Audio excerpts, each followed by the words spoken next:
Well, look who's back with us, SUNY professor Nicholas Giordano. It's great to have you back on, Nicholas. It's good to see you. Thank you for having me. So the Parents' Bill of Rights movement, Nicholas, is now sweeping the nation. Now we're seeing 32 states pushing for that, or they already have that legislation. But what's your reaction to Democrats who say this is only meant to empower, quote, reactionary parents who will dictate education and curriculums to the rest of the nation? They say that's bad.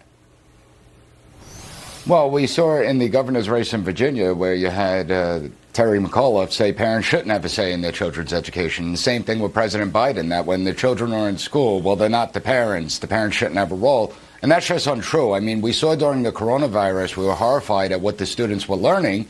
And so parents went from not attending school board meetings to standing room only. And the reason that they did that is because they know that their children are being indoctrinated. They're not being educated. And we learned about this on Long Island, too, where you had an assistant superintendent for a school talking about covertly implementing DEI, diversity, equity, and inclusion and social justice into the program without parents knowing. So parents are pushing back. They want to see a Parents' Bill of Rights. We need some type of Parents' Bill of Rights codified because the public schools are failing. Proficiency levels are down. We're seeing a widening academic achievement gap. Campus reform has reported on this extensively. And the problem becomes that without a Parents' Bill of Rights, the schools have run wild.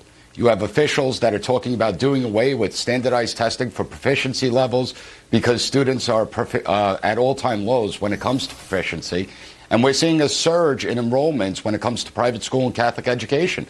The reason being is because they're doing a better job. Parents want to be involved in their child's education. Yeah, they've been descending. Parents have been descending on Capitol Hill, slamming the actions of the Biden White House. They say the government is interfering with how they raise their own children. Let's watch Lieutenant Governor of Virginia, Winsome Earl Sears, on the Bill Maher Show. Watch this. I'm a parent. I'm a parent all day. I get to decide what happens in my child's life. Not you, not the government, not anybody. I don't co-parent. I had this child. I'm responsible for this child. Anything happens to little Johnny, you're calling me, right? As you should. Right. So what I'm saying now is, if I don't want my child given lap dances at school by a drag queen, I don't want it done. Right. That's happening. Parents, here's the thing.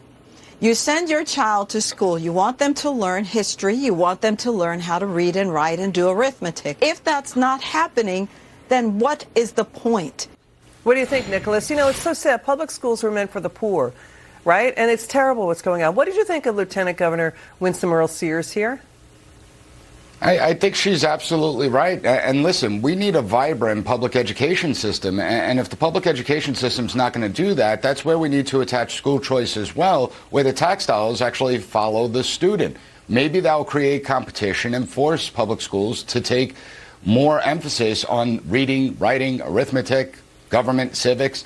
And I think that right now the education system has collapsed. Officials are trying to cover it up. They're concealing that they're responsible for the learning loss, the widening of the academic achievement gaps.